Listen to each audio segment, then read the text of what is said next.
Olá, começa agora mais um programa Cidadania na TV Senado. Eu sou o Sérgio e hoje falaremos sobre um estudo inédito que avaliou o nível de vitaminas e minerais em crianças com menos de 5 anos e produziu evidências científicas importantes sobre nutrição infantil. Para falar a respeito, temos a participação de Gilberto Kac, professor titular do Instituto de Nutrição Josué de Castro, da UFRJ. Bem-vindo, professor. Olá, Sérgio. Obrigado pelo convite. Grande prazer estar aqui. Professor, conta para a gente, inicialmente, como que se deu essa pesquisa, quem foram os envolvidos que participaram, quando que foi realizada e o que motivou ela? Bom, então, eu vou começar falando da motivação.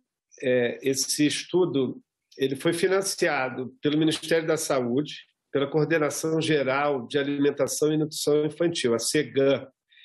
E a CEGAN é o órgão do Ministério que lida com Política Nacional de Alimentação e Nutrição Infantil. A gente, na realidade, tinha um deserto enorme desde 2006, com ausência de dados sobre alimentação e nutrição infantil. Então, esse órgão do Ministério, durante alguns anos, acumulou recursos para executar essa pesquisa, o ENANI 2019, que é o Estudo Nacional de Alimentação e Nutrição Infantil. Muito bem. Qual é a grande motivação? A motivação é produzir evidências científicas qualificadas para uso na gestão, para reformulação e reorientação das políticas de alimentação e nutrição infantil. E a gente tem contribuído nesse sentido com uma série de evidências que já estão aí sendo divulgadas. Bom, esse estudo ele aconteceu no Brasil todo, é um estudo nacional, portanto ele representa a população brasileira de crianças menores de 5 anos. Nós estudamos quase 15 mil crianças e elas representam 15 milhões de crianças com menos de 5 anos. Portanto, quando a gente fala sobre os resultados do ENANI, a gente está falando resultados para a população brasileira, porque toda a metodologia empregada ela pressupõe essa representatividade e a expansão dos nossos resultados para a população brasileira.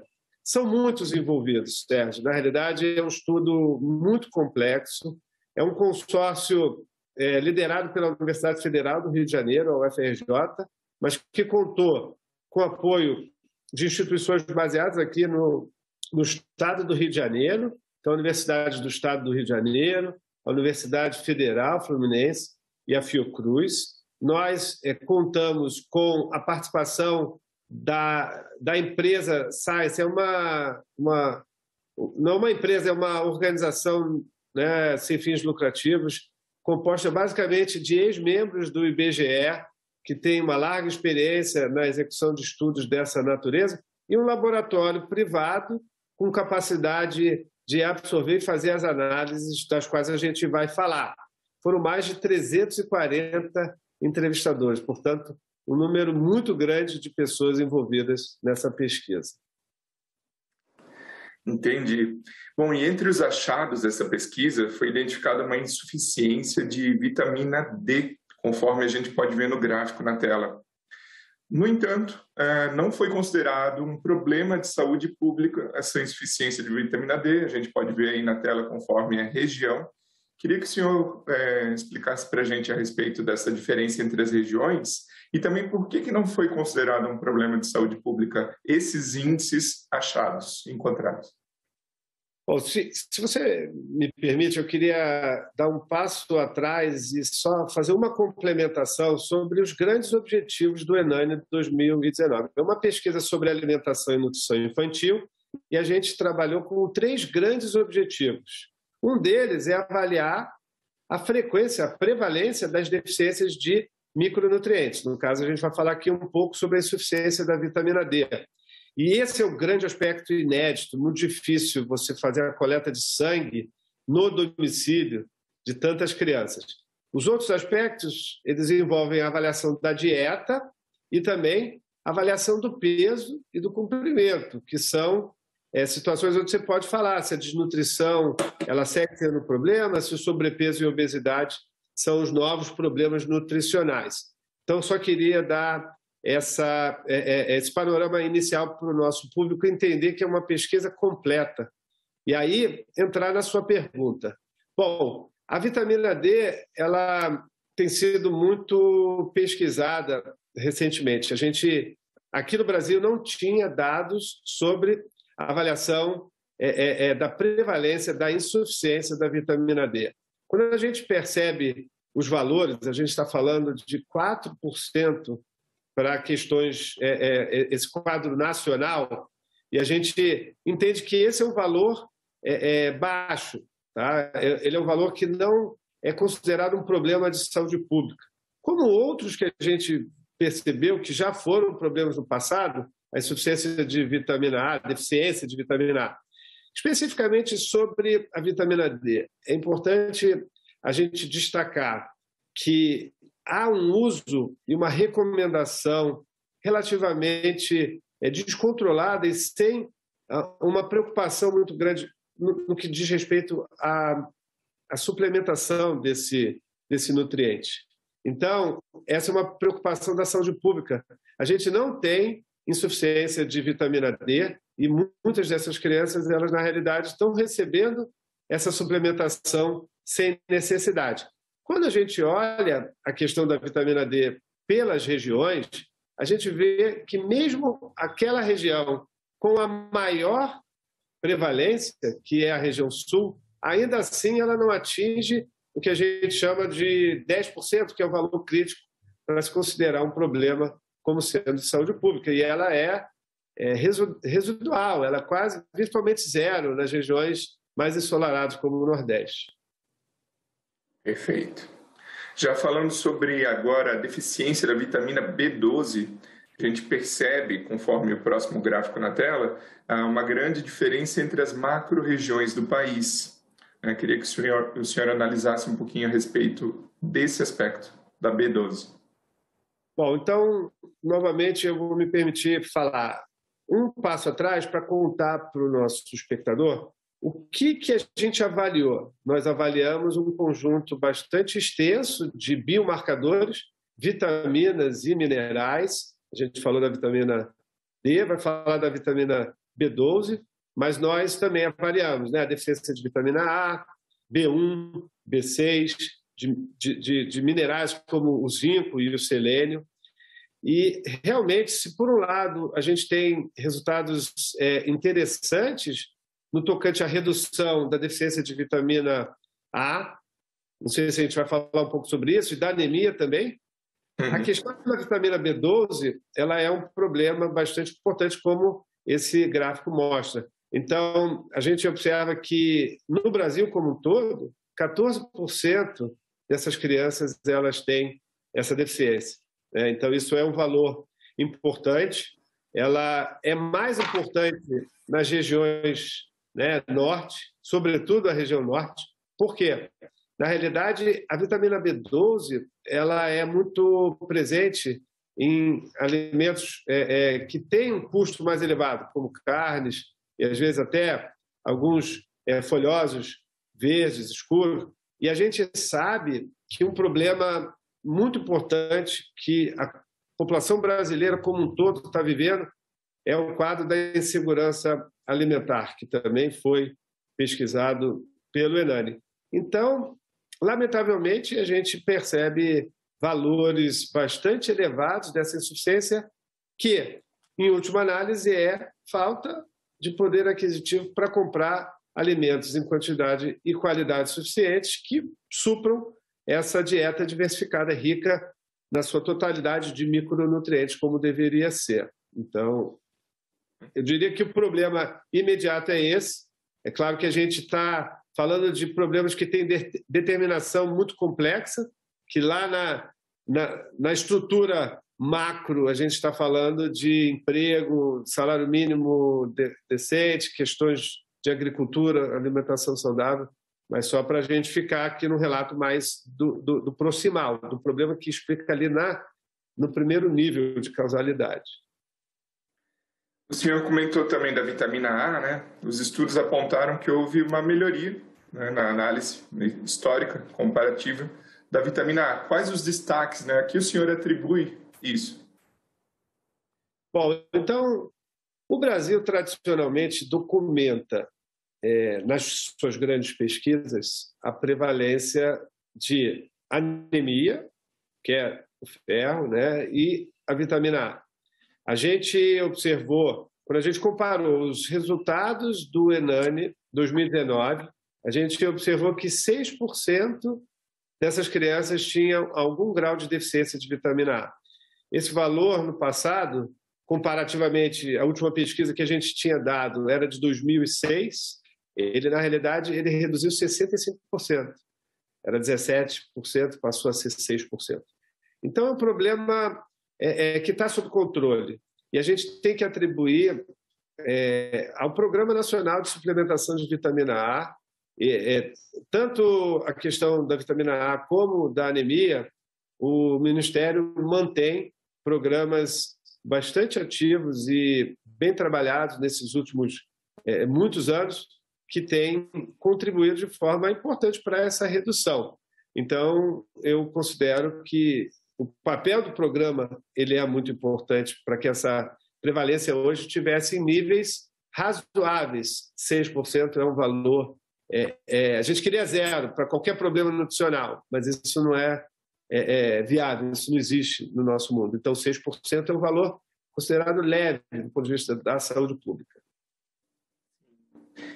O senhor comentou também há pouco sobre a insegurança alimentar percebida, né, nessa pesquisa. Então, o estudo revelou que quase metade das famílias com crianças com menos de 5 anos apresentam algum grau de insegurança alimentar. O que seria essa insegurança e quais os riscos envolvidos? Bom, então, é triste a gente precisar falar sobre esse assunto nesse momento ainda. A insegurança alimentar, ela vinha dando sinais de melhora. O Brasil tem documentado a prevalência de insegurança alimentar nos seus diversos grupos, adultos, sobretudo, desde 2003. E a gente percebia que essa insegurança ela vinha diminuindo. Bom, desculpa, eu vou só reconsiderar. Eu quero falar primeiro sobre a insegurança. O que é, para o nosso público poder entender melhor. Bom, então a gente está falando de uma escala aplicada, um questionário, tá? Que é a escala brasileira de segurança alimentar, a EBIA. É um questionário que foi testado e aplicado em vários lugares. O Brasil validou esse questionário, vários pesquisadores que trabalham com essa temática pegaram esse questionário e tornaram ele apropriado para ser usado na população brasileira. Essas perguntas, elas falam sobre vários assuntos que dizem respeito a acesso à alimentação, quantidade e qualidade. Essa escala, dependendo de como as famílias respondem a essas perguntas, você vai pontuando o sim ou não dessas perguntas e, dependendo do número de respostas positivas, você vai classificar aquela família em graus de insegurança. Então, ela pode ter segurança alimentar e ela pode ter insegurança leve, moderada ou grave. Cada um desses quadros tem um significado. Para a gente ter uma ideia, a insegurança grave ela significa que a pessoa pula a refeição, ela não tem comida, então são problemas realmente muito tristes da gente ainda observar nos dias de hoje. Bom, e a insegurança alimentar, voltando a essa trajetória no tempo na população brasileira. Ela vinha dando sinais de melhora desde ali, esse período da década de 2010, 13, 15, e a gente precisa destacar que os dados que o ENANE traz, 47% das famílias com crianças menores de 5 anos têm algum grau de insegurança alimentar. Esse é um retrocesso, porque a gente, contextualizando nessa série histórica, a gente começa a ver que está piorando. E é importante dizer que a gente está falando de um dado pré-pandemia. Então, existe um inquérito nacional que foi feito um pouco... um inquérito que foi feito durante a pandemia, que já mostra uma piora mais acentuada. Esse inquérito vai ser repetido agora. Então, a expectativa é que realmente o quadro ele piore. E, da mesma forma que a gente se preocupa, o que acontece com uma criança que não tem uma alimentação adequada e saudável? Ela não tem uma dieta rica em micronutrientes como a vitamina B12 ou vitaminas do complexo B. A gente está falando de crianças que adoecem mais, crianças que podem desenvolver problemas cognitivos, aprendizado, dificuldade de aprender, questões muito importantes quando a gente fala do potencial de desenvolvimento do capital humano, né, dessa nossa geração. E a insegurança, ela traz tudo isso. Uma criança sem alimentação adequada é uma criança que adoece mais, que ela tem mais risco de contrair infecções. É uma criança que não consegue ir para a escola, que não consegue prestar atenção na aula, tem problemas emocionais, até depressão, irritação. Então, é um problema realmente muito importante e que não é simplesmente um programa de repasse financeiro que resolve. Como tudo na nutrição, a gente, claro, é importante que tenha esse apoio, como Bolsa Família e novos programas que estejam, né, como estão substituindo o Bolsa Família, mas a gente está falando, basicamente, novamente, acesso a emprego, diminuição da desigualdade social, questões muito mais macro, que estão lá no elo distal dessa cadeia que determina esses problemas. O senhor comentou aí sobre os riscos envolvidos, né? Muito preocupante, inclusive, e trouxe aqui para a conversa uma das possíveis soluções, né? Que é o aporte financeiro, políticas públicas envolvendo, né, a nutrição infantil, né, a melhora nesse quadro de nutrição infantil. Quais, na sua opinião, professor, seriam outras soluções alternativas para que essa criança possa crescer com níveis mais adequados de nutrição? Pois é, Sérgio, essa é uma questão que é super complexa. A gente precisa considerar os vários níveis da causalidade do problema da fome, da insegurança alimentar, das carências nutricionais, da desnutrição. O Brasil, ele é um país extremamente desigual e o Estudo Nacional de Alimentação e Nutrição Infantil tem mostrado isso de várias formas. Desigualdades regionais, quando a gente observa que o Norte tem uma prevalência de deficiência de vitamina B12 muito superior. Desigualdades que a gente consegue observar no tocante à insegurança alimentar, quando você fala regionalmente, Norte e Nordeste, com valores muito mais elevados, ou mesmo por outros construtos, outras categorias, como a renda, a renda, né? A gente trabalhou com o Indicador Econômico Nacional, ou cor, raça, a gente também percebe população preta com quadros mais graves, quando comparo com, né, a própria parda e a branca. Então, a solução ela não é simples, ela passa por políticas públicas, mas passa por estratégias que diminuam essa desigualdade que a gente observa, sempre foi assim, é um país muito desigual, acesso a emprego de forma, né, universal, que todas as pessoas possam ter um mínimo do salário mínimo, um poder de compra mais elevado do salário mínimo. A gente observou uma melhora importante nos últimos anos na questão da escolaridade, mas a gente ainda precisa avançar mais. As pessoas elas precisam poder não depender dos governos, dos apoios sociais, que são estratégias para esses momentos maiores de crise, para situações de extrema vulnerabilidade. Então, em resumo, eu acho que a gente precisa pensar nessas questões mais macro e menos nessas micro, que estão ali ajudando, sem dúvida, importantes, mas que não colocam a sustentação no longo prazo. Uhum. O senhor comentou no início do programa um panorama mais geral dessa pesquisa, né, do Hernani, esse estudo, quais outros aspectos de maior relevância estão nesses achados desse estudo?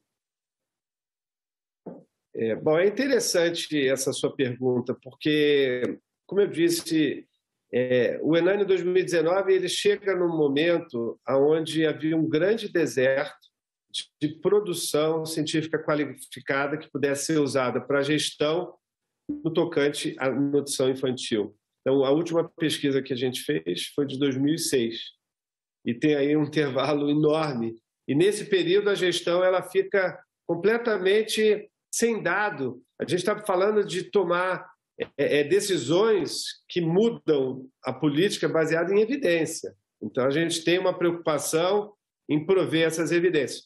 E a gente teve essa oportunidade com esse financiamento de fazer um estudo completo. Então, como eu coloquei, a gente trabalhou com a possibilidade de falar de desnutrição, sobrepeso, obesidade da criança, falar das deficiências de micronutrientes, falar da dieta.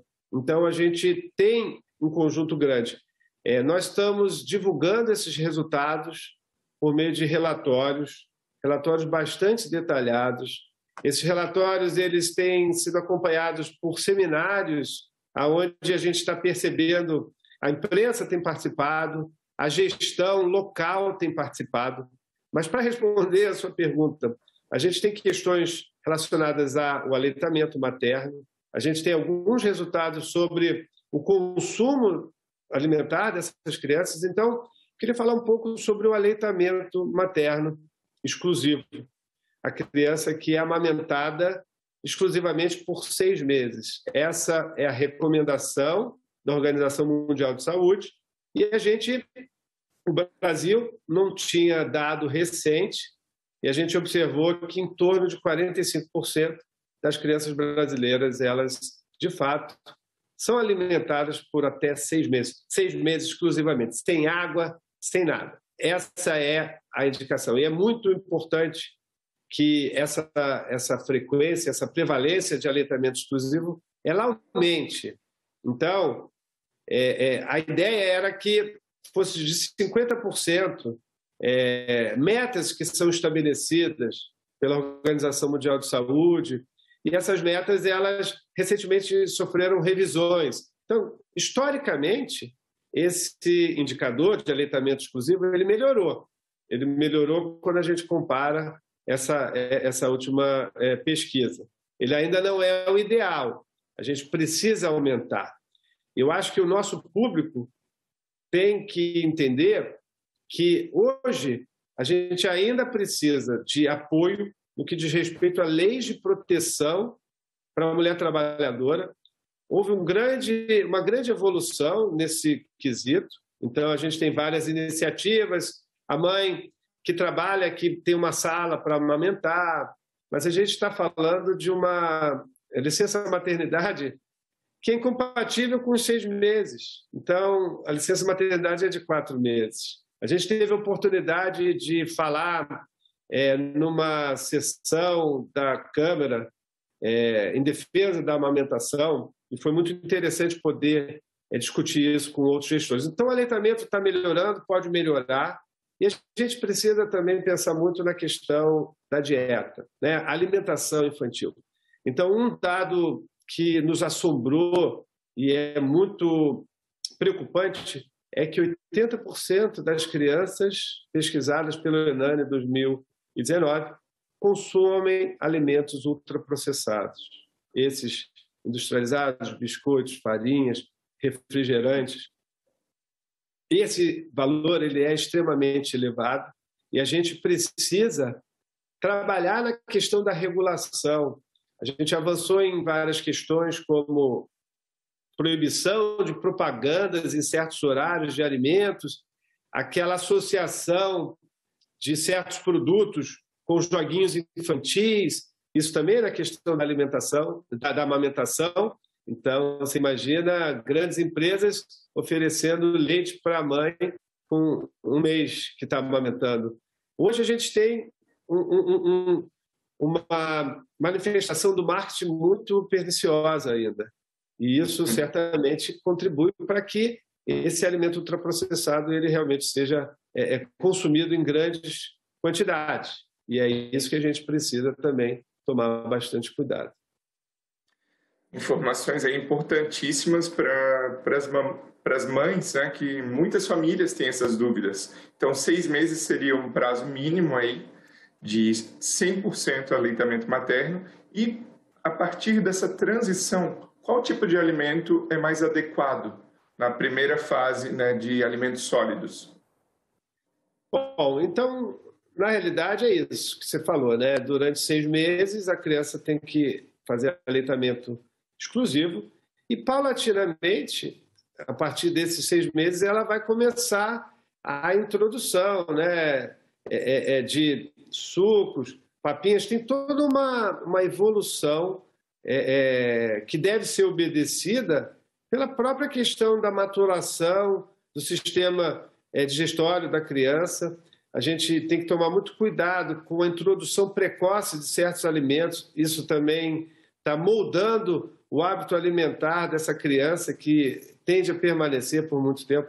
Nesse sentido, eu acho que é muito importante essa nossa audiência conhecer o guia da população brasileira, o guia alimentar para a população brasileira menor de 2 anos, que traz de forma muito carinhosa, muito cuidadosa e uma linguagem bastante acessível para a população todas essas fases de como deve ser feito. É claro que a mãe, em vários momentos, ela experimenta situações complexas onde, por alguma razão, ela não consegue amamentar exclusivamente, por outros fatores, às vezes econômicos, ela não consegue fazer essa transição como deveria, mas o guia ele é muito importante e ele ajuda muito, e é um documento do Ministério e que a gente deve consultar com frequência.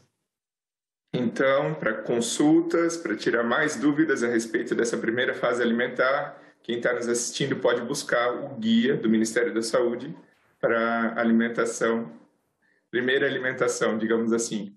Professor, muito obrigado pela sua participação aqui no Cidadania e o meu muito obrigado a você que nos prestigia com a sua audiência. Esse programa já está disponível no site do Senado e também no nosso canal no YouTube. Aproveita e se inscreve lá.